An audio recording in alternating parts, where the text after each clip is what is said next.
मैं मूल रूप से बिहार का हूँ, आप सब जानते हैं। वहाँ शराब बंद हो गई तो मैं दिल्ली रहने लगा। दिल्ली अपने आप में बहुत अद्भुत है और महिलाओं को मैं विशेष नमन करता हूँ। सच बता रहा हूँ, मैंने इतनी खुलकर हंसती हुई महिलाएं बहुत दिनों बाद देखी है। इसमें इनकी कोई गलती नहीं होती। इन्हें ब्यूटी पार्लर वाले समझा के भेजती है, बहन जी ज्यादा मुंह फाड़ के हंसोगी तो चेहरे के पीओपी की कोई गारंटी नहीं है। लेकिन उसके बावजूद इतना हंस रही है। आप टीवी सीरियल देखिए, जितनी खतरनाक औरत उतनी बड़ी बिंदी। मैंने अपने पड़ोस में एक महिला को देखा, उसने बिंदी लगा रखी थी। मैंने कहा बहन जी ये क्या है? बोली ये मेरा सुहाग है। मैंने कहा अच्छा। अंदर आया तो मैंने देखा चाची ने भी लगा रखा था। मैंने कहा चाची ये क्या है? बोले बेटा ये तुम्हारे चाचा हैं। फिर उसके बाद मैंने देखा भाभी को उन्होंने लगा रखा। मैंने कहा भाभी ये क्या है? बोली कुछ नहीं, ये तुम्हारे भैया है, सुहाग है हमारा। फिर मैं घर से बाहर निकला तो भाई साहब एक औरत ने एक के ऊपर एक बिंदी लगा रखी, बड़ी फैशनेबल थी। मैंने कहा बहन जी ये क्या, एक साथ दो दो सुहाग? अच्छा एक का तो ऐसे टेढ़ी मेढ़ी बिंदी। मैंने कहा बड़ा टेढ़ा सुहाग है आपका। लेकिन सब महिलाएं ऐसी होती हैं। मैं सच में उन्हें बहुत आराम से। और आजकल एक चीज आपको बताऊं दिनेश जी भाई साहब, बहुत सारी महिलाएं घंटों तक मुझे घूर घूर कर देखती रहती। इसमें मेरा कोई उपक्रम नहीं है। वो घंटों तक मुझे घूर कर देखती रहती और सोचती रहती अपना वाला तो इससे ढंग का है। आप सोचो मैंने कितने परिवार एक साथ बचा रखे हैं।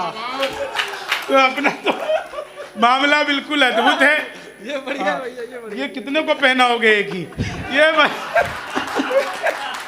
तो ये भी भाई साहब कमाल है। कोरोना काल क्या अद्भुत बीता। जहां जाओ वहीं सैनिटाइजर। मैं मंदिर गया वहां भी सैनिटाइजर। मैंने चंद्रामृत समझकर चाट लिया। एल्कोहल का टेस्ट आया। मैंने कहा 2-4 बार और दो। बोला भैया बिहारी हो क्या? मैंने कहा तुम्हें कैसे पता? बोले नहीं तुम्हारे यहाँ बंद हो गई ना, लोग इसी से काम चला रहे हैं। तो अपन उसी से भी काम चला लेते थे। लेकिन मफतलाल जी अपना नया चुन्नी लेकर के आए। आओ मफतलाल जी, जय हो आपकी। जय हो, धन्यवाद। ये तो नया सा लग रहा है। किसी कवि समूह का बच्चा हुआ बढ़िया आदमी है साहब। मैं जी भाई साहब 4 लाइन सुनिएगा। आप लोग कितना आनंद ले रहे हैं। आप लोग को याद है ना मोदी जी आए थे 8 नवंबर को। भाई और बहनों आज रात 12 बजे के बाद 1000 और 500 के पुराने नोट लीगल टेंडर नहीं रहेंगे। इतना सुनते ही पति बड़ा खुश। उसे आज भी उम्मीद है मोदी जी किस दिन रात को 8 बजे आएंगे। मित्रों आज रात 12 बजे के बाद आपकी पुरानी शादियां लीगल टेंडर नहीं रहेंगी। कितने खुश हो गए भोले भाले पुरुष। और भाई साहब सामने से तो माला पहन के बैठे हैं। इतना खुश मैंने आपको अब पहली बार देखा। लेकिन एक निवेदन करूंगा, ये मत भूलना वो मोदी जी हैं। 1000 रुपए का लेके 2000 का लौटाया था। आप 40 साल की जमा करवाने जाओ, 80 साल की थमा देंगे। बीवी लेके जाओगे, दादी लेके लौटोगे। तो अपना तो देश ही अद्भुत है साहब। मैं आपको बिहार का रहने वाला हूँ। बिहार में आपको पता सरकार जो है ना हर 2.5 साल में अलटती पलटती रहती है। हमारे नीतीश बाबू जो हैं वो पलटते रहते हैं। तो उनका एक ये मानसिकता हो गई है। मैंने उस मानसिकता पर 4 लाइनें लिखी। बहुत लोग प्रेम से सुनते हैं, आपको भी मजा आ जाएगा साहब। ये पलटू राम हम उनको कहते हैं, आप सब जानते ही हैं। इस पर सुनिएगा 4 लाइनें कि 19 थी तुम हमने चाह 20 की तरह। 19 थी तुम हमने चाह 20 की तरह, पर दिल में चुभने लग गई हो 30 की तरह। वादा था 7 फेरे और 3 बच्चों का, मंडप पे तुम पलट गई नीति।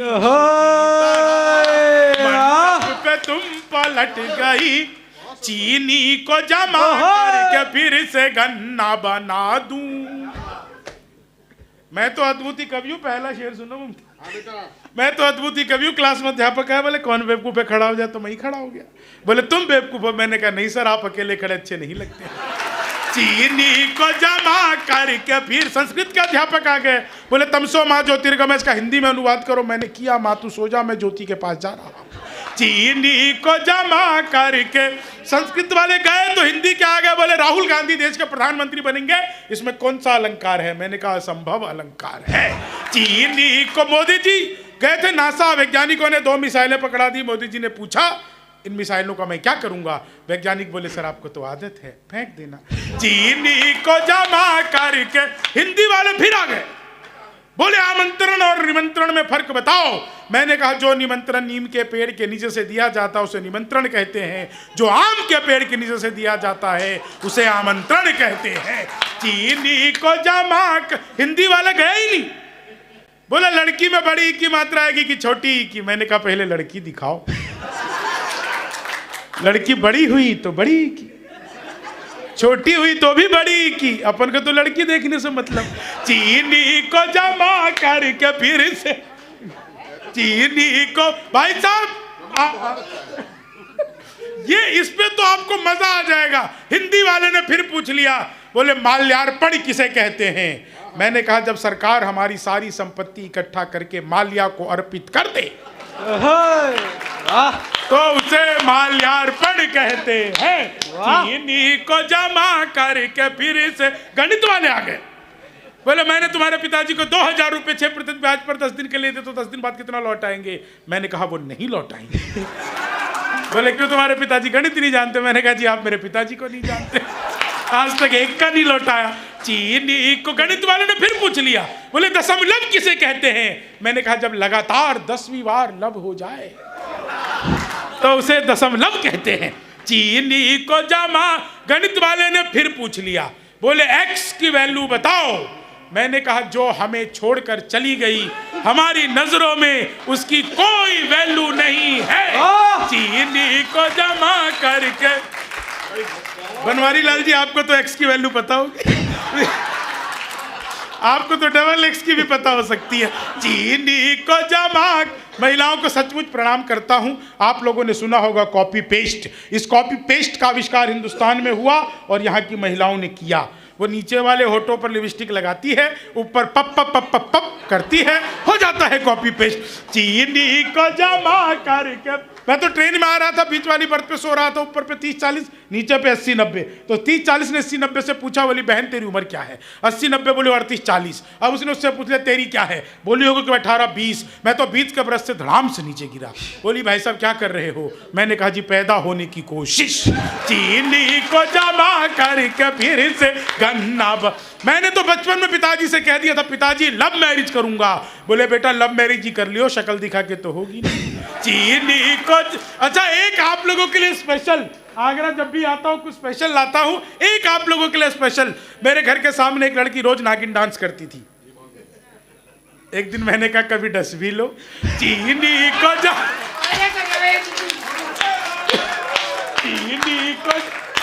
चीनी को जमा करके। खाली नाचती रहती, डसती नहीं। चीनी को जमा करके फिर से। पोशाक पुरानी लिए अभिनव हूँ मनाओ, पोशाक पुरानी लिए अभिनव हूँ मनाओ। नफरत में भी मैं प्यार का कलरव हूँ मनाओ। रोने के लिए और भी महफिल है जहाँ में, शंभू के साथ हास्य के उत्सव को मनाओ। शंभू के साथ हास्य के उत्सव को मनाओ। एक मात्र छंद आपको सुनाकर और अपना स्थान लेता हूं। इतने मन से आप लोगों ने सुना। एक बात आप लोगों से कहना चाहता हूं दोस्तों, जब कभी भी जी एक दिनेश जी ने कही है, मैं वही भाई साहब सुना करके खत्म करूंगा। लेकिन मैं एक चीज आपको बताऊं, आपने कभी देखा होगा जब कभी भी आपके खेत सड़क किनारे आ जाए, सड़क पर आ जाए तो उसकी कीमत बढ़ जाती है। आपकी दुकान सड़क पर आ जाए तो उसकी कीमत बढ़ जाती है। आपका मकान सड़क पर आ जाए तो उसकी कीमत बढ़ जाती है। लेकिन जिस दिन आप खुद सड़क पर आ जाते हैं आपकी कोई कीमत नहीं रहती है। इसलिए अपनी कीमत को पहचानिए, अपनी कीमत को पहचानिए। अमीरी आपकी जेब में बहुत अच्छी लगती है, दिमाग में नहीं। फकीरी आपके दिमाग में बहुत अच्छी लगती है, जेब में नहीं। इसीलिए अपने आप को जोड़िए। 4 अंतिम लाइनें पढ़कर आप लोगों से विदा चाहता हूं। और यह इसलिए कहना चाहता हूं क्योंकि आप लोगों ने एक हास्य कवि को बुलाकर इतना सम्मान दिया। आज की तारीख में दोस्तों हंसना दुनिया का सबसे कठिन काम हो गया है। मैं, आप यकीन मानिए, दिनेश रघुवंशी जी जब मुझे मिले थे, मैं दिल्ली विश्वविद्यालय से उन दिनों एमए का छात्र था। ऐसा नहीं है कि मुझे बहुत सारे नौकरियां नहीं कर सकता था, लेकिन फिर भी मैंने लोगों को हंसाना चुना। जैसा कि बलराम श्रीवास्तव जी आपको कह रहे थे, बिल्कुल सच बात है दोस्तों। मेरी सबसे पहली पुस्तक जो आई थी वो गज़ल की थी। गज़ल की मेरी किताब आई हुई है, वो मैं लिखता था। लेकिन मैंने हास्य चुना। और हास्य मैंने क्यों चुना, ये 4 लाइनें सुना करके। इससे पहले एक छोटा सा याद आ गया कि अपने जख्मों को भी आईना बनाया हमने। अंजुम रहबर जी कहती हैं जी, अपने जख्मों को भी आईना बनाया हमने, आपको हंसता हुआ चेहरा दिखाने के लिए। इतना आसान नहीं खुद का तमाशा करना, कलेजा चाहिए लोगों को हंसाने के। सच बात है, वाह।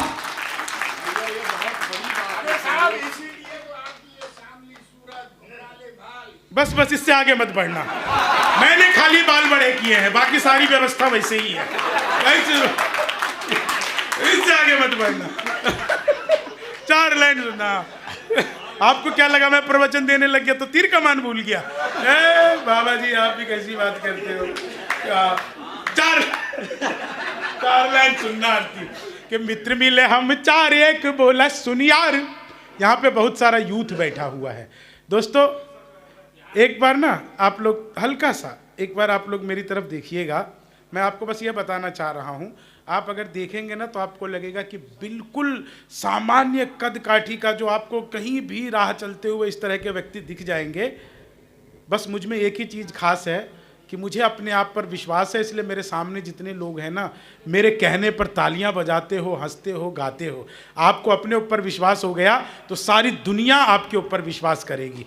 अपने रूप रंग कद काठी पर मत जाइए, अपने विश्वास पर जाइए, अपने हौसले पर जाइए कि मित्र मिले हम 4, एक बोला सुन यार, जोश के बिना तो ये जवानी सुनी सुनी है। दूजा बोला जोश से ही काम चलता नहीं है, हौसला जो ना हो तो रवानी सुनी सुनी है। तीजा बोला मैं तो बस एक बात मानता हूँ, प्यार के बिना सभी कहानी सुनी सुनी है। मैंने कहा प्यार जोश हौसला सही है, पर हंसी ना हो तो ये जिंदगानी सुनी है। मैंने कहा प्यार जोश हौसला सही है, पर आंधियां गमों की जब तेज चलने लगे तो दोस्तों के बीच में ठहाके मारे हंसना। रास्ते सफलता के बंद जब होने लगे, मंजिलों को देख देख लगातार हंसना।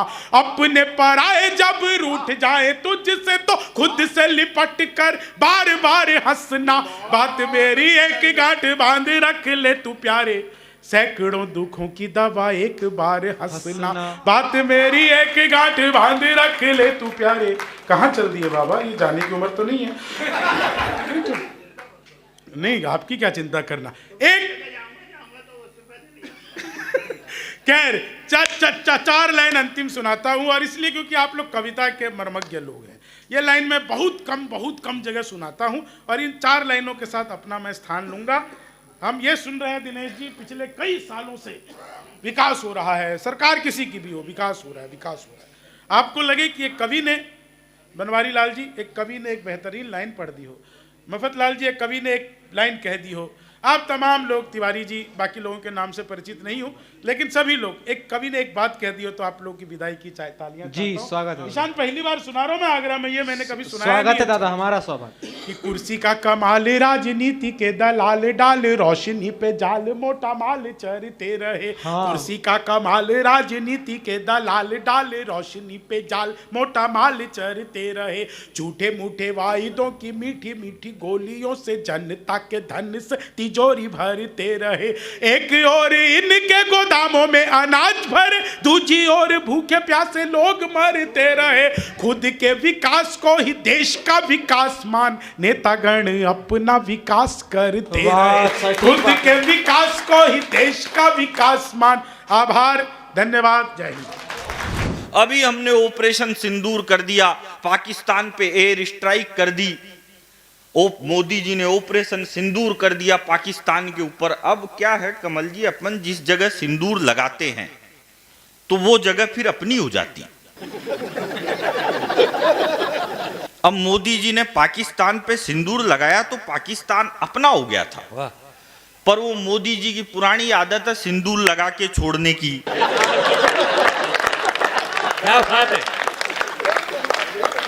उन्होंने बीच में ही रोक दिया।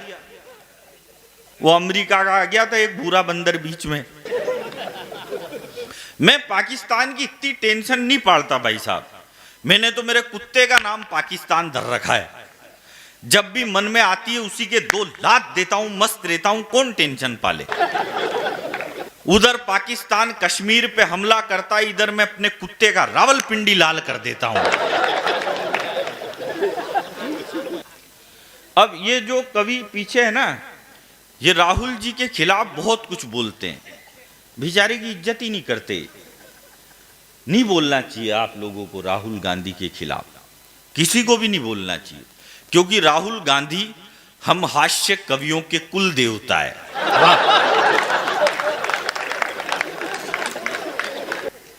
तो अपने देवता के खिलाफ किसी को भी नहीं बोलना चाहिए। अच्छा, जब मैं मोदी जी को सुनता हूं तो मैं बीजेपी को वोट देने के लिए प्रेरित होता हूं, फिर मैं राहुल जी को सुनता हूं तो मैं बीजेपी को वोट देने के लिए मजबूर हो जाता हूं। हमारे देश के पहले प्रधानमंत्री थे नेहरू जी। नेहरू जी के कपड़े विदेशों में धुलने जाते थे। मोदी जी ऐसा नहीं करते। मोदी जी के 10-20 जोड़ी गंदे होते हैं, वो खुद ही विदेश चल जाते हैं। सारे एक बार में धुलवा लाते हैं। बार बार का टंटा ही कौन पाले। मिलती थी रोज मुरारी से। वो देखो बाबूजी ने क्या ताली बजाई है। अरे ऐसे बजाओगे तो मेरी तो 7 पीढ़ियां तर जाएगी। अच्छा, ये विपक्ष वाले भी कम नहीं है। जब अटल बिहारी वाजपेयी प्रधानमंत्री बने तो विपक्ष वाले कहते थे यार ये बोले अटल जी बिल्कुल भी अच्छे प्रधानमंत्री नहीं हैं, इन बीजेपी वालों को देश चलाना नहीं आता, अटल जी बिल्कुल भी अच्छे प्रधानमंत्री नहीं है। फिर अटल जी थोड़ा बीमार पड़े, उनकी 13 दिन में सरकार गिर गई। फिर अडवाणी जी मुख्य धारा में आए तो अडवाणी जी ने पाकिस्तान में जाके जिन्ना की मजार पे फूल चढ़ा दिए। तो जिन्ना की पे तो नहीं चढ़े, उनकी खुद की पे ही चढ़ गए। तो ये बोले कि अडवाणी जी तो और खराब है, इनसे तो अटल जी लाख गुना अच्छे हैं। ये अडवाणी जी तो और खराब है, इनसे तो अटल जी लाख गुना अच्छे हैं। फिर अडवाणी जी भी पीछे हटे। फिर वो आए 56 इंच की छाती वाले, चाय वाले। तो चाय वाले को देख के बोले कि ये चाय वाला तो और खराब है, इनसे तो अडवाणी जी लाख गुना अच्छे थे, इनसे तो अटल जी लाख गुना अच्छे थे। और मैं तो कह रहा हूं रे विपक्ष वालों, अभी तो तुमने चाय वाला देखा है, जिस दिन यूपी का गाय वाला देख लिया उस दिन विपक्ष वालों को ये नरेंद्र मोदी देवता नहीं लगने लग जाए तो मेरी गारंटी। हो मिलती थी रोज मुरारी से, पर सेटिंग थी गिरधारी से। अब आए तुम्हारे तारी अब छिड़े। जब तक सारे लोग तालियां नहीं बजाएंगे एक ही लाइन सुनाता रहूंगा मैं।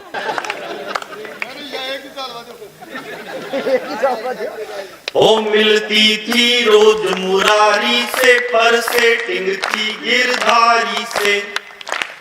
आज तो पत्रकार साहब भी तालियां बजा रहे हैं, मैं बहुत बहुत धन्यवाद देता हूं आपको। ओ मिलती थी रोज मुरारी से, पर सेटिंग थी गिरधारी से। खर्चा राजू से लेती थी, शर्माती थी बनवारी से मिलती थी। जब हम स्कूल में पढ़ते थे तो एक टिफिन में खाते थे।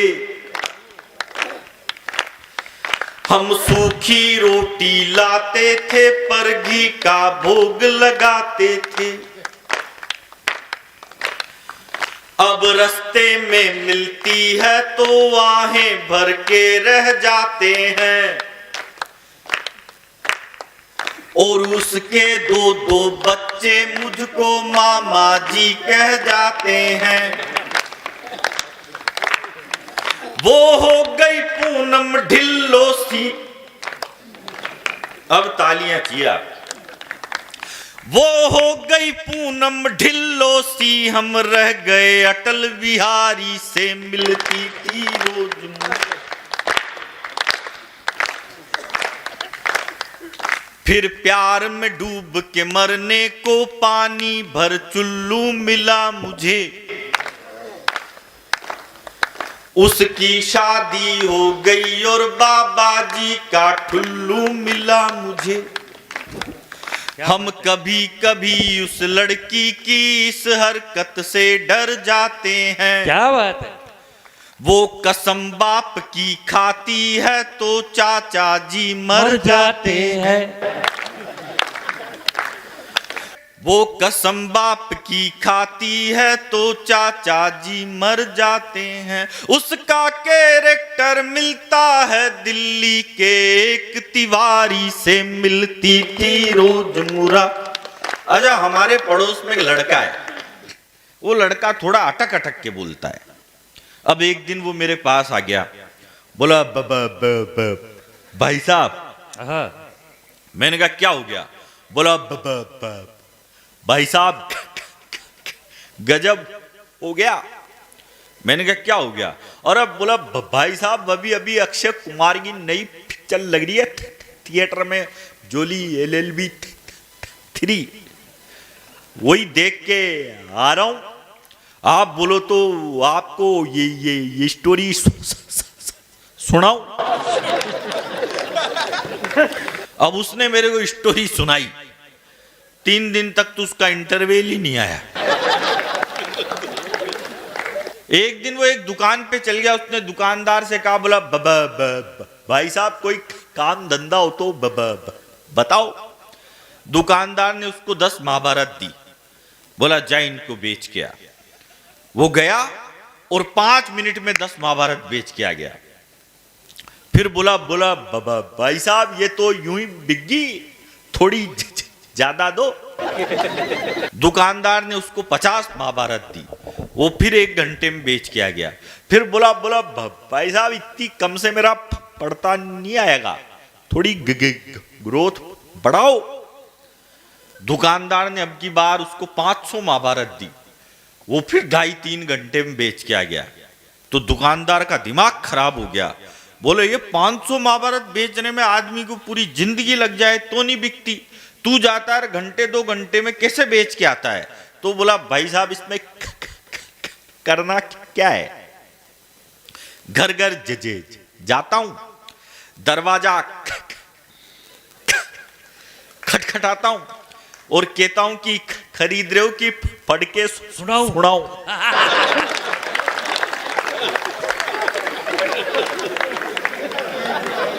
क्या बात है। एक दिन फिर आ गया मेरे पास, बोला भाई साहब मैंने छोड़ दी रामायण महाभारत सब बेचना बंद। मैंने कहा अब क्या करेगा?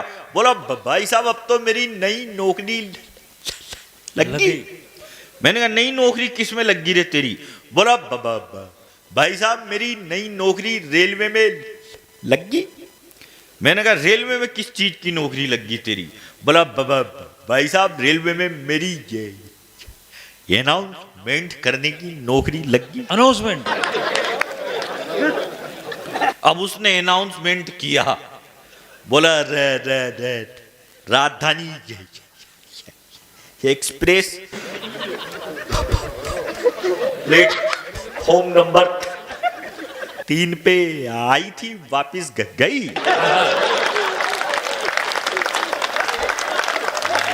ये एक बार दोनों हाथ ऊपर उठा के तालियां बजाओ।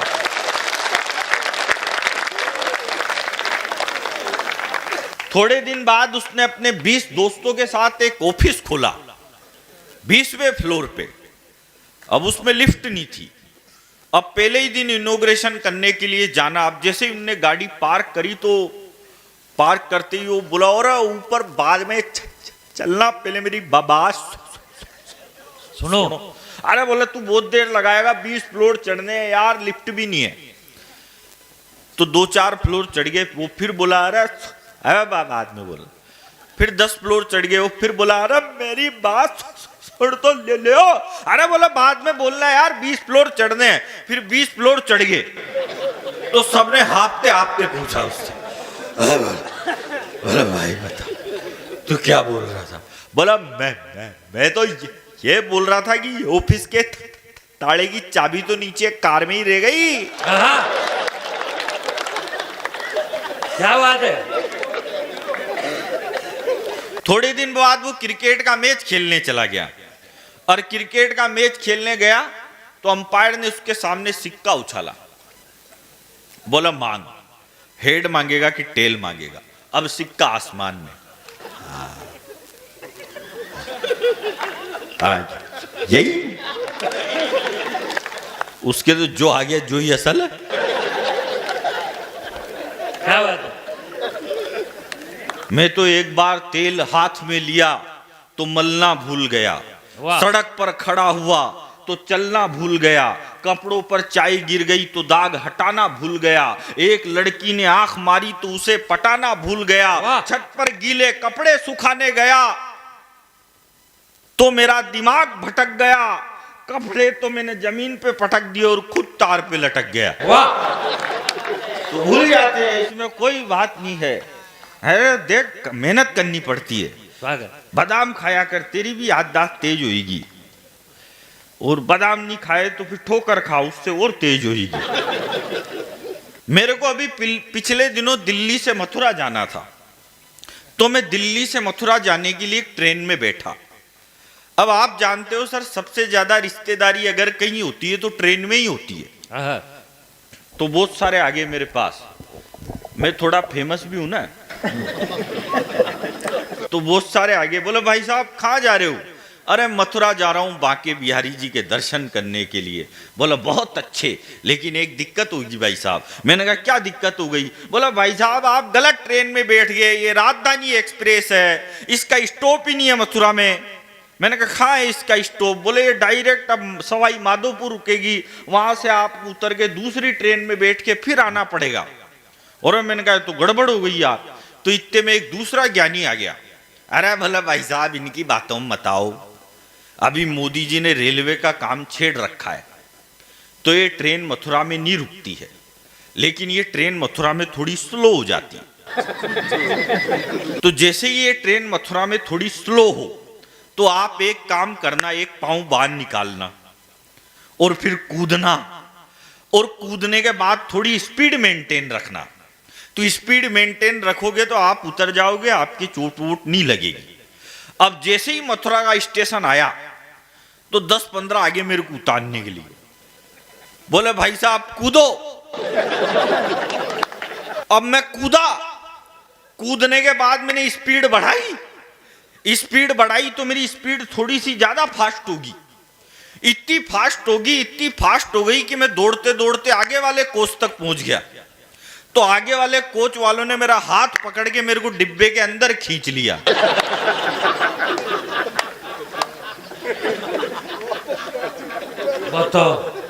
बताओ नहीं, आपकी ठाका तालियां तो इस बात पे आए, वो खींच के यूं और बोले भाई साहब आपकी किस्मत अच्छी है, वरना ये ट्रेन तो मथुरा में रुकती भी नहीं है। वाह। और फिर एक ये कमल जी जैसा बैठा था उसमें शाहपुरा का, जैसे ही मैं दूसरे डिब्बे में चढ़ा उसने मेरा लगेज बाहर फेंक दिया। तो दिक्कत हो जाती है। हम तो साहब उस देश के वासी हैं कि वो पृथ्वी में, गगन में, वो है आग में, समीर में। मैं इन सब कवियों का परिचय और मेरा परिचय 4 पंक्तियों में आपको देता हूं। मैं आपको कवि सम्मेलन, कविता दोनों एक साथ सुनाता हुआ चलूंगा।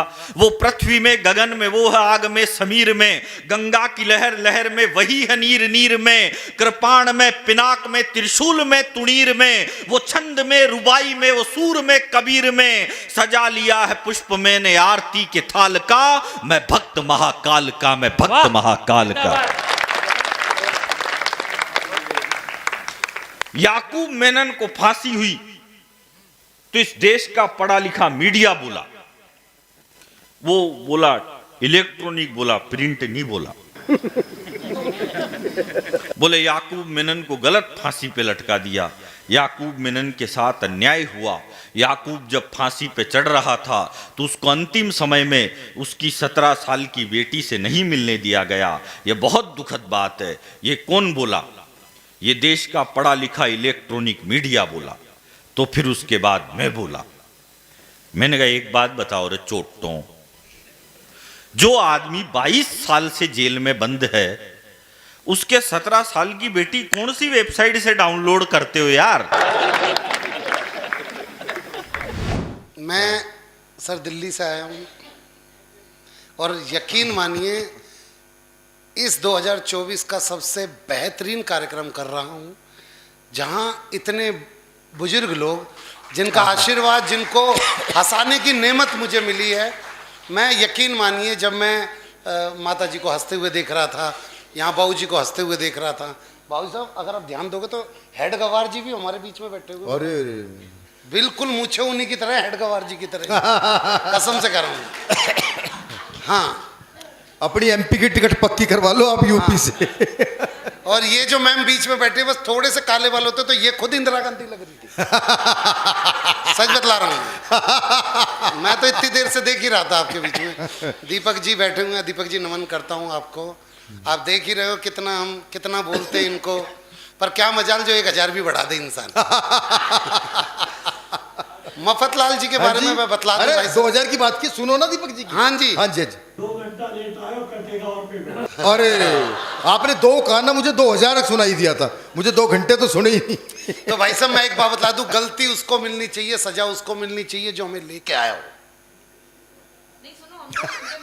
हमें रसिक जी लेके आए थे भाई साहब, तो जो पेमेंट काटनी हो इनके में से काट लेना। अब हम क्या करें भाई साहब, योगी जी ने हाईवे इतने बढ़िया बना रखे हैं, एक बार हाईवे पे चढ़ गए पता ही नहीं चला, 20 किलोमीटर आगे से घूम के आए। हाँ, हाईवे बहुत अच्छे बनाए हैं भाई साहब, और ये पावन स्थल इतना बढ़िया है। अच्छा मेरी क्या गलती है विनोद जी? हाँ? हमने तो ड्राइवर को लोकेशन दे दी थी, कटेंगे उसके। अब यहाँ पे कंक्लूजन ये निकलेगा कि लोकेशन भेजी किसने थी। वो तो लोकेशन भेजी थी मफतलाल जी ने। और आप सोचते हो ये व्यक्ति अपने 2000 काट लेगा? मैं आप सब लोगों को बता दूं, सारथी जो इनके नाम आप इसमें देख रहे हो, भारतीय संस्कृति निधि के तहत जो सारथी इनका एक पूरा का पूरा एक मिशन है, इसके तहत सिर्फ कवि सम्मेलन नहीं होते, बाबा जी के प्रवचन भी होते हैं। एक बाबा जी जो 2 लाख रुपए लेते थे, इन्होंने अपनी सारथी टीम ने उनसे संपर्क किया कि जी हम अपनी सारथी टीम के अंतर्गत आपका प्रवचन करवाना चाहते हैं, थोड़े से पैसे कम कीजिए। उन्होंने बोला जी मैं तो 2 लाख ले रहा हूं, पहले से ही बहुत कम है, और बाबाओं के तो बहुत ज्यादा हो गए हैं। आप यकीन नहीं मानेंगे, जो 2 लाख वाला 21,000 में पड़ के गया इनके पास। तो हम लोग तो कहीं पे वक्त ही नहीं रखते भाई साहब। आइए, मैं आपके बीच में आया हूं तो मेरी पहली नैतिक जिम्मेदारी बनती है मैं आप लोगों का सम्मान करूं। कविता के निमित्त हूं आया, सोचा ये भी काम करूं, सबसे पहले आप सभी को बारंबार प्रणाम करूं। क्या आपके लिए चंद कतरे लहू के लाया हूं, आपके लिए चंद कतरे लहू के लाया हूं। मुरझा गया हूं पर मैं फूल खुशबू के लाया हूं, और आप लोगों को तालियां बजानी ही होगी। मैं घर से पत्नी के पांव छू के आया हूं।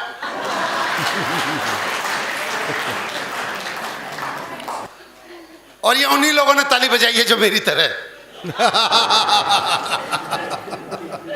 बहुत अच्छा सुन रहे हैं भाई साहब। कैमरामैन को मैं देख रहा हूँ, कैमरामैन बड़े चालाक होते हैं, आप यकीन मानिए।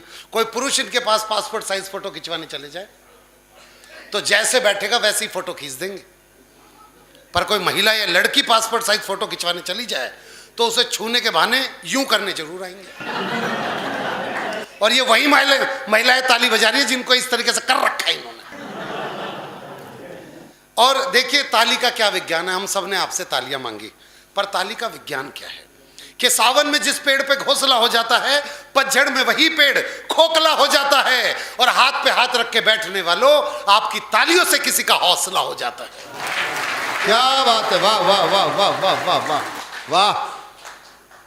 मैं बतला दूं साहब, आज इस पावन प्रांगण में आकर आप सबकी उपस्थिति के सामने मेरा मन कर रहा है, आप सबने देखा अभी बिहार के सीएम ने कांग्रेस का साथ छोड़ के और बीजेपी की तरफ हो गए, देखा आप सबने। वो दृश्य ऐसे नहीं हुआ जाने का, वो दृश्य ऐसे हुआ, यहाँ सारे इंडिया अलायंस वाले खड़े थे, इंडिया अलायंस जिसमें राहुल गांधी भी है, मायावती भी है, केजरीवाल भी है, सारे हैं। हाँ, ये पूरी की पूरी वो वाला ग्रुप, और यहाँ पे बीजेपी, ये लेफ्ट है।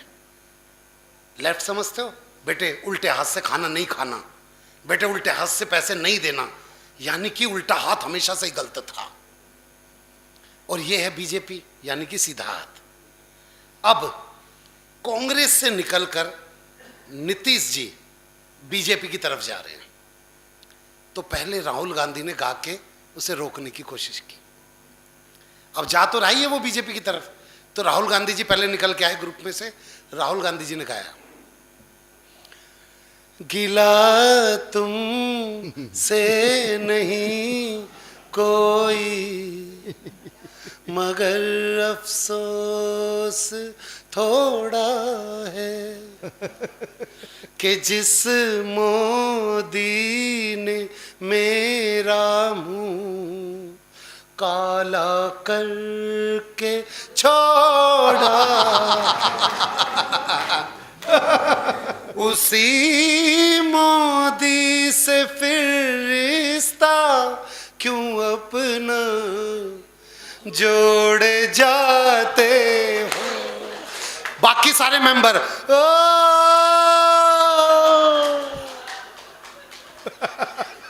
इतने में श्रीनेत जी निकल के आई, कांग्रेस की प्रवक्ता है श्रीनेत जी। श्रीनेत जी ने बोला नीतीश को रोकने के लिए, अकेले ही अकेले चला है कहाँ, कहेगा क्या जमाना, ये मौसम जवा ओ ना जा ना जा, ओ आजा आजा ओ राही अलबेले, हम सफर भी कोई साथ ले ले, हम सफर भी। आप ताली नहीं बजा तो लग रहा आप कांग्रेस वाले हो। लेकिन सबसे बड़ा जो झटका लगा भाई साहब इस पूरे फेरबदल में, सबसे बड़ा झटका लगा वो लगा लालू के बेटे को। हाँ भाई साहब उप मुख्यमंत्री था, अब उस पद पे नहीं रहा, तो उसने जो गाया वो भोजपुरी में गाया। वो आगे बढ़ा और बोला, याद करा जहिया, याद करा जहिया कुवार रहिलू, पियवा से पहिले हमार रहिलू।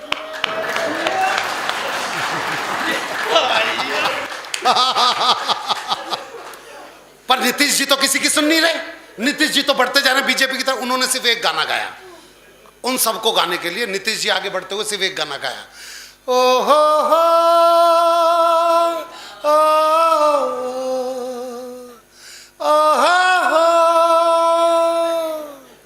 आज पुरानी राहों से कोई मुझे आवाज न दे। लेकिन इन सब से अलग बीजेपी में अमित शाह जो बीजेपी की तरफ, वो दोनों बाहें खोल के और जो गाना गा रहे हैं, अगर उस गाने का मतलब समझ, इस गाने में मैंने सिर्फ एक शब्द बदला है भाई साहब, कि क्या मिल जाएगा उसे। सुनना, अमित शाह, मोदी और योगी जी तीनों बाहें खोल के और नीतीश की तरफ गा रहे हैं, तुम जो मिल गए हो तो ये लगता है पटना मिल गया। अगली पंक्ति पे आप जरूर ताली बजाओगे। आगे क्या बोला मोदी जी ने, योगी जी ने बोला इस लाइन को, पीने वाले को चखना मिल गया, पटना मिल गया। आपने देखा राहुल गांधी जी आज तक भाई जो कई जगहों की यात्राओं पे जाते रहते हैं, वो भारत जोड़ो का काम कर रहे हैं, गलत काम कर रहे हैं। इस वक्त उन्हें घर जोड़ना चाहिए था। वो भारत जोड़ो यात्रा में लगे पड़े, और भारत जोड़ो यात्रा में भी चले गए भाई साहब मफतलाल जी, वो आंध्र प्रदेश। आंध्र प्रदेश जहां की भाषा दिल्ली वालों को कभी समझ में नहीं आ सकती, उसको तो हिंदी समझ में नहीं आती ढंग से। तो ऐसे ही वो आंध्र प्रदेश के भाषण देने के लिए भीड़ में से निकल के यूं आ रहे थे स्टेज की तरफ राहुल गांधी जी। तो इतने में एक महिला खड़ी हुई आंध्र प्रदेश की, और राहुल गांधी के सर पे हाथ रख के बोली, येंडू वरकिने तुम्बा। अब अगला तो उत्साहित रहता ही है, स्टेज पे आके बोला बस बस बस बस बस बस, अब की बार कांग्रेस को आने से कोई नहीं रोक सकता। एक अम्मा ने मेरे सर पे हाथ रख के बोला, येंडू वरकिने तुम्बा। तो नीचे से एक आदमी बोला, बेटा ये तुमसे कह रही है कि बेटा तुमसे नहीं हो पाएगा। हालात ऐसे हो गए भाई साहब। माँ को एक चिंता क्या रहती है कि मेरे बेटे की शादी नहीं हो रही, मेरे बेटे की शादी नहीं हो रही, मेरे बेटे की शादी नहीं हो रही। अब यहां पे एक बात सुनना, गाना राम लखन फिल्म का है, राम लखन फिल्म का। मैंने गाने के कुछ शब्द बदले हैं, माँ ने बेटे को सामने बैठा रखा है और माँ गा रही है बेटे से। गाना राम लखन फिल्म का वही है। अब यहां से सुनना, माँ कह रही है बेटे से, ओ राहुल बड़ा दुख दीन, भाषण तेरे बड़ा दुख दी, मेरी भद पिटवाई नाक भी ये कटवाई, मेरा मुश्किल कर दिया जीना, बड़ा दुख दी। माँ का असली दर्द क्या है वो चार पंक्तियों में देखना भाई साहब। आगे माँ क्या करी, तूने अपना घर ना बसाया, दिग्विजय सिंह तो दूजी ले आया। माँ कह रही है, तूने अपना घर ना बसाया, दिग्विजय सिंह तो दूजी ले आए। तू है पप्पू अगर मुझे होती खबर, तुझे देती जन्म कभी ना, बड़ा दुख दीना।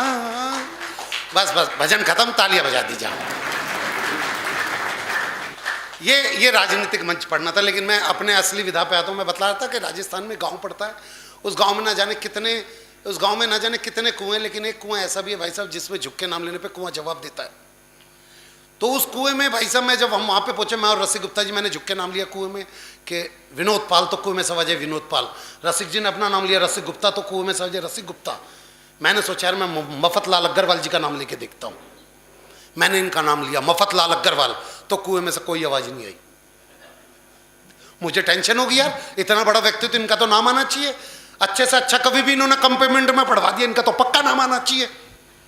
लेकिन जब नहीं आया तो बगल में एक बाबा थे, मैंने बाबा से, बाबा कोई गलती हो गई तो बताइए। हम दोनों ने अपना नाम लिया तो कुएं में से आवाज आई, जब उन्होंने मफतलाल जी का नाम लिया तो कुएं में से आवाज क्यों नहीं आई? तो बाबा ने बोला, बेटे दुनिया में विनोद पाल का जवाब हो सकता है, रसिक गुप्ता का जवाब हो सकता है, मफतलाल जी का कोई जवाब नहीं है, वो लाजवाब व्यक्ति है। तो आपने जैसा बोलने के लिए कहा था मैंने बोल दिया भाई साहब। कम से कम इनसे तो ऊपर 1000 रुपए रख के दे देना आप बस। मैं बतलाऊं, महिलाएं सुन रही हैं, मैं सबसे, इंदिरा गांधी जी मुझे सुन रही है, मुझे उससे बड़ी बात और क्या चाहिए बताइए। मैडम यकीन मानिए, हम तो इतने बुरे बुरे मंचों से पढ़ते हैं, दीपक जी जानते हैं हमारे को, नो झील में हम कितनी बार पढ़ के गए हूँ। कहीं ना कहीं एक ऐसी महिला टकरा जाती है माता जी, जो बिल्कुल देख के घूर रही होती है हमें गुस्से में। तो एक महिला ऐसी मिल गई, पिछले जो मैं नारनौल में गया हुआ था, वैसे एक सामने एक महिला बैठी हुई, मैंने चुटकुला सुना, मुक्तक सुना, कविता सुना, पर अगली हंस के ना देख और मुझे घूर के देख रही। आखिर में मैं नीचे उतर गया, मैं पैरों में पड़ गया, बहन जी चक्कर क्या है, आप मुझे घूर के क्यों देख रही है? बोली तेरी शक्ल मेरी सास से मिलती है।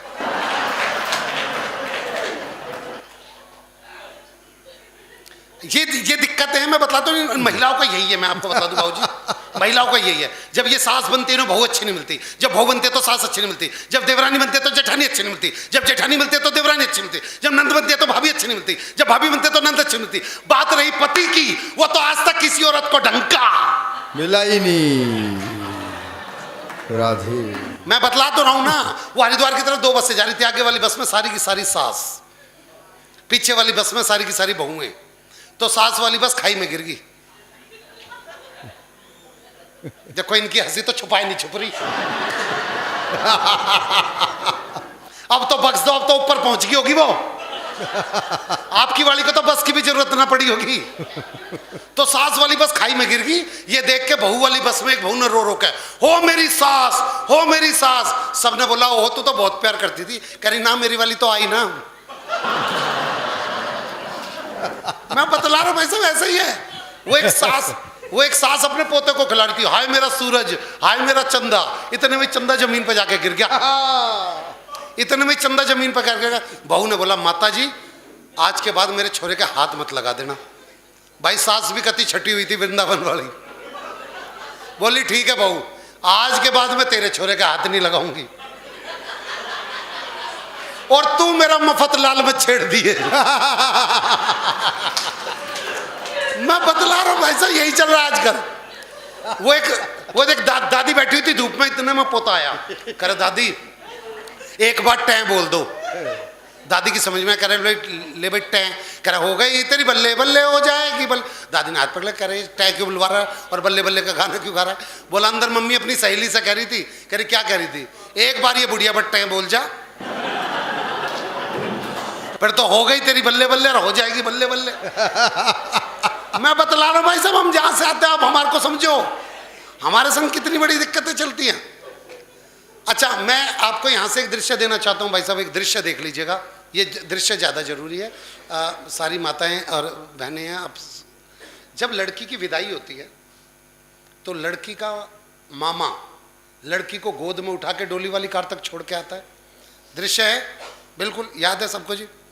अब यही दृश्य मैं आपको दिखला रहा हूं भाई साहब।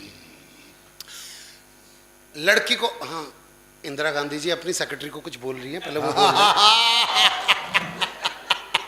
इंदिरा गांधी जी ने अपनी सेक्रेटरी को कुछ बोल दिया, पहले वो नोट डाउन करके आगे ऑर्डर दे दें, तो बात पे बात करते हैं। हाँ तो अच्छा अच्छा ठीक है जी। तो ये तो बढ़िया है मैडम, मेरे पुरानी ऑडियंस भी आई है नई के साथ। मेरी ब्रांड वैल्यू नहीं समझते मैं बतलाल जी। हाँ बस 5 किलो वजन और बढ़ गया उस मोटी का। मैं बतला तो वैसे हम तो नोएडा से आते हैं, दिल्ली से आते हैं। आप तो जानते हैं नोएडा में हालत क्या है। भाई साहब कह रहे समय की अपनी सीमा है। समय की सीमा नहीं रही, सीमा अब सचिन की हो गई है। उस सचिन की यकीन मानिए भाई साहब, वो पूरी जिंदगी एक ही गाना सुनता रहा होगा रेड एफएम पे। ना उम्र की सीमा हो, ना जन्म का हो बंधन। सीमा हैदर लगाती है, वहां पे जन्म का बंधन है ही नहीं। लेकिन सबसे बड़ी बात, वहां की 2 औरतें थी नोएडा की जो बार बार कह रही थी लप्पू सा सचिन, इसके बस की कुछ नहीं, ये तो काम भी नहीं करता है। काम बोल रहा है भाई साहब, सीमा के पैर भारी हैं। इससे पता चलता है भाई साहब आप कितना अच्छा हास्य समझते हैं। लेकिन मैं बीच में अपना वो छोड़ता हूं, मैं वहीं से सुना रहा हूं मैडम। तो यहां से सुन लीजिएगा बाबूजी। लड़की का वजन 150 किलो, जिस लड़की की विदाई होनी है उस लड़की का वजन 150 किलो। और दूसरी बात ये, अच्छा सबको एक एक करके बता रही हो कि विनोद का पिछली बार छूट गया था।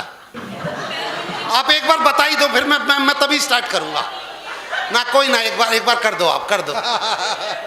नहीं तो मैं बोल देता हूं पिछली बार इनका छूट गया था, आज ये इसे दोबारा से सुनने आएंगे।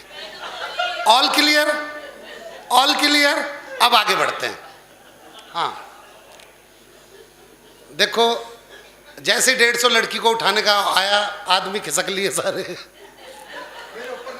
हाँ लड़की का वजन 150 किलो भाई साहब। और दूसरी सबसे बड़ी बात, लड़की का कोई सगा मामा ही नहीं था जो लड़की को उठाता। तो लड़की के बाप से जैसी पंडित जी ने बोला जजमान भाई लड़की को लेके जाओ। अब कोई सगा मामा तो था नहीं, तो वहां पे दो व्यक्ति खड़े हुए थे, यहां पे दीपक गोयल जी और यहां पे मफतलाल जी। तो गांव के लोगों के नाम लिए, बेटे दीपक, बेटे उठा दे जरा। तो दीपक जी तो बचपन से उस लड़की के संग स्टापुर खेलते आ रहे थे, इन्हें तो पता था वो स्टापुर पे कूदती थी तो स्टापुर चकनाचूर करके रख देती थी। तो जैसे बोला बेटे दीपक उठाइए, तो दीपक जी मेरा तो पथरी का ऑपरेशन हुआ, डॉक्टर ने कहा जरा सा झुकेगा तो पथरी फट। अच्छा कोई बात नहीं, कोई बात नहीं। बेटे मफतलाल, बदला ले रहा हूं तुम सब लोगों का मैं। बेटे मफतलाल, बेटे उठा दियो। तो मफतलाल जी 150 किलो के चक्कर में ये भूल गए मैं आदमी या औरत। तो जैसे बोला बेटे मफतलाल उठाइए, तो मफतलाल मेरा तो 7वां महीना चल रहा है। तेरा? अच्छा। अब ऐसे में ये लड़का पीछे खड़ा भाई साहब, और सबसे कह रहा बाबूजी मेरे लायक कोई काम हो तो बताना, बाबूजी मेरे लायक कोई काम हो तो बताना। तो पीछे बलजीत जी जैसी कोई खड़ी थी, उन्होंने बताया यहाँ पे नहीं है, आगे चला जा, काम ही काम है। ये बेचारा इनके कहने पे आगे तक चल के आके, बाबूजी मेरे लायक कोई काम हो तो बताना, मेरे लायक कोई काम। ये कहते कहते भाई साहब लड़की के बाप तक आ गया और बोला बाबूजी मेरे लायक कोई काम हो तो बताना। अब काम तो इसका अंदर इंतजार कर रहा था। बोला जा छुटकी को लेके जा। तो इंदिरा गांधी जी जब तक इसने छुटकी नहीं देखी थी तो तब तक तो ये नॉर्मल था बिल्कुल। ये जैसे ही इसने उस 150 किलो की लड़की को देखा, इसके शरीर में जो बदलाव हुए, अगर वो आपकी समझ में आ जाए तो तालियां बजा देना तब। अंकल जी ये मेरा सौभाग्य है, आप बस काम बताइए। कह रहे बेटे जा छुटकी को लेके जा। अब इसने छुटकी देखी, कहा अंकल जी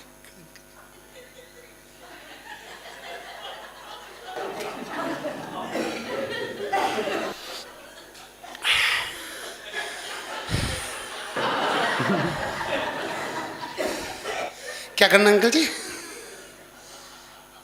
उठाना है।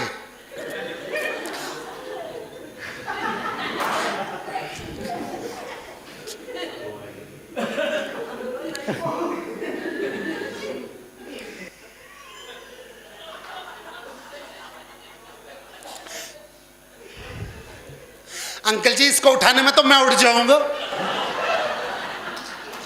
और छुटकी ना ही हो, ये तो मुटकी है।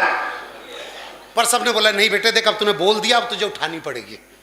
तो इसने उठाने की छोटी सी कोशिश की तो रीढ़ की हड्डी में से चटक की आवाज आ गई।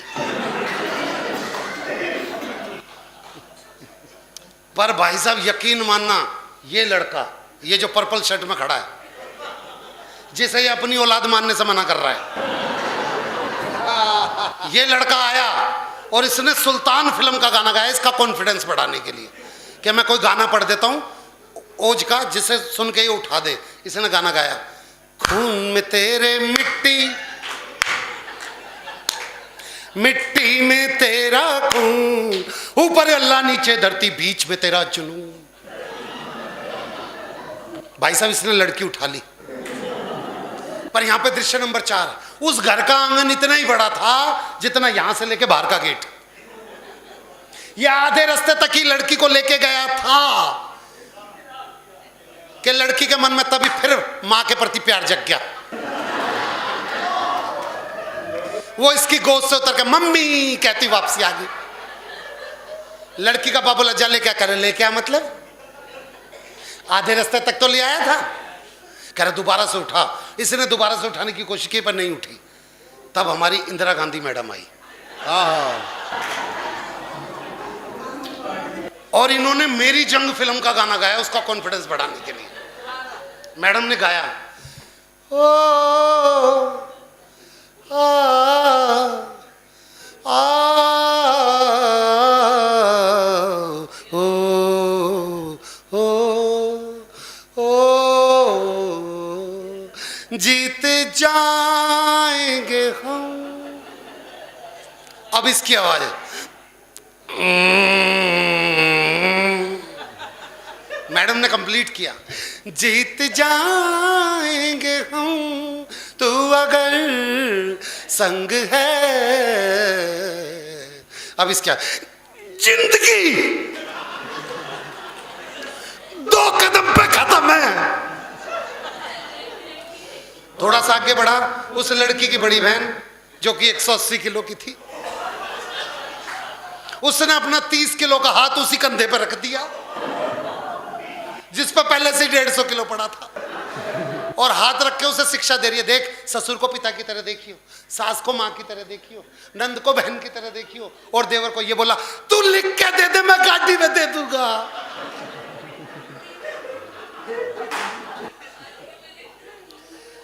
थोड़ा सा आगे बढ़ा तो लड़की का बाप रो रहा, करा हो मेरी फूल सी बच्ची। फूल सी बच्ची सुनकर तो दीपक जी इसका खून सूख गया। कौन सी बच्ची? लड़की के बाप ने, फूल सी। करा साले तेरे इस फूल ने ना शमशान घाट में मेरे फूल चुनने वाले काम कर रखे, लाड़ लाड़ में क्या खिला दो। अब थोड़ा सा आगे और बड़ा भाई साहब, तो इसकी पत्नी और इसका लड़का वहीं पे ही खड़े, और पत्नी कह रही इसकी आज ना बचे ये तो गए। इसने एकदम, कौशल्या रो क्यों रही है? बोली रो ना तो क्या करूं, तुमने 150 किलो उठा रखा और ये सारे लोग मिलकर ताली भी नहीं बजा रहे।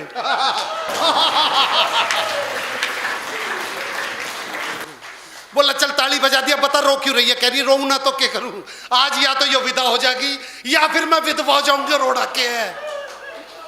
ऐसे में भी इसका दिमाग देखना। बोला अगर मुझे कुछ हो जा तो अपने छोरे को रस्सी गुप्ता जी से मिलवा दियो, वो अपना 101वां चेला बना लेंगे और फिर मफतलाल जी का मंच पढ़वाते रहेंगे।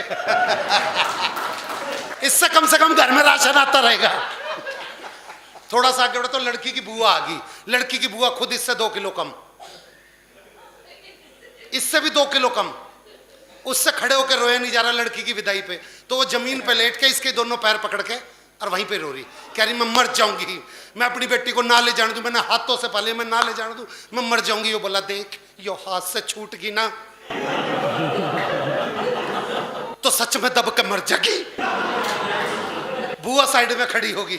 थोड़ा सा आगे बढ़े तो एक पंडित जी आकर, जजमान मुझे लग रहा है इस लड़की को उठाने में बहुत ज्यादा कष्ट भोग रहे हैं, मैं अभी हनुमान चालीसा पढ़ देता हूँ, इसे गेट तक लेके पहुंच जाओगे। यो बोला भाई महामृत्युंजय का जा पाता हो तो पढ़ दे एक बार। अब बिल्कुल गेट तक पहुंच गए, अब बिल्कुल गेट तक पहुंचे, इसकी आंखों में चमक के बस अब तो लड़की उतरने वाली है। इधर में फिर पीछे से किसी ने आवाज लगा दी, अरे भाई लड़की की दादी लड़की से कुछ कहना चाह रही है। कह रहा सालो मेरी सुपारी उपारी ले रखी है के। अब लड़की की दादी को 2 लड़के तो पकड़ के लाए। लड़की की दादी ने रोना स्टार्ट किया।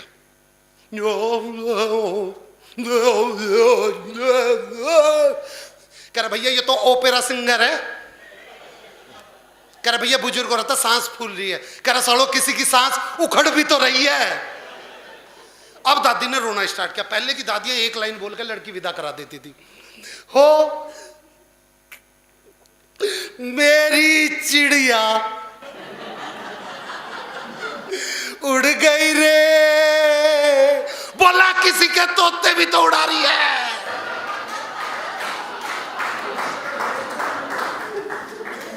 अब ये भाई साहब बाहर गाड़ी के वहां तक पहुंचा, उससे बोले जल्दी से ड्राइवर से जल्दी से दरवाजा खोल। वो कर अंकल जी यो गाड़ी नहीं है, 6 गाड़ी छोड़ के। ये किसी तरीके से 6ठी गाड़ी तक पहुंचा, उससे बोला बेटे जल्दी से दरवाजा खोल। उसका ड्राइवर अंकल जी, अरे बोल, वो मजाक कर रहा, वही गाड़ी थी।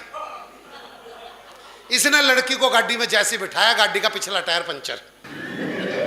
लड़की का बाप बोल निकाल कर, निकाल मतलब अंकल जी ये तो ठुस्सी बहुत मुश्किल से थी, पर किसी तरीके से गाड़ी कटवाई गई। लड़की बाहर निकाल ली और जेसीपी पे विदा हुई। अगले ने चैन की सांस ली। लड़की का बाप बोले बेटे चैन की सांस क्यों ले रहा है, अभी तो पूरी जम्बू द्वीप का वो चक्कर लगा के फिर घर में जाएगी, तुझे फिर लेके आना पड़ेगा। लेकिन 4 पंक्तियां आपको जरूर कहना चाहता हूं साहब। इस वक्त हुआ क्या, सिर्फ ये 4 पंक्तियां इसलिए देके जाना चाहता हूं, हाथ से सब अपनी जगह है। एक गुड़िया के 35 टुकड़े मिले भाई साहब श्रद्धा के, तब हम कवियों ने अपना फर्ज समझा, वो 4 पंक्तियां आपको देना चाहता हूं। अपने घर की बच्चियों को ये 4 पंक्तियां देना क्या जरूरी है इस वक्त, किसको चुनना चाहिए। ये 4 पंक्तियां देके मैं आपकी तालियां लेके अपनी जगह पर बैठूंगा। पर ये 4 पंक्तियां क्यों पढ़ना चाहता हूं, क्योंकि हमारा देश इस वक्त जिस चीज में सबसे ज्यादा भुनता जा रहा है वो है कि बच्चियां किसी के भी बहकावे में आ रही हैं। ये 4 पंक्तियां मैंने इसलिए लिखी, जब मेरी बेटी पैदा हुई तो मुझे उसकी चिंता हुई। मैंने ये 4 पंक्तियां अपनी बेटी के लिए लिखी ताकि वो बहकाए, कोई उसे बहकाए ना। और आप भी अपने घर पे अपनी बेटियों को 4 पंक्तियां देना कि सुंदर सपन सलोने चुनना, बुरे ख्वाब को मत चुनना। सुंदर आफ्ताब नाम के लड़के ने भाई साहब 35 टुकड़े किए, तब ये 4 पंक्तियां निकली। सुनना और अपनी बेटियों को देना ये 4 पंक्तियां कि सुंदर सपन सलोने चुनना, बुरे ख्वाब को मत चुनना, और खोदे जो पहचान तुम्हारी उस नकाब को मत चुनना। और मेरी बच्चियों, मेरी ये 4 पंक्तियां याद रखना तुम सदा, रवि सूर्य दिनकर को चुनना, आफ्ताब को मत चुनना। रवि सूर्य दिनकर को चुनना, आफ्ताब को मत चुनना। धन्यवाद।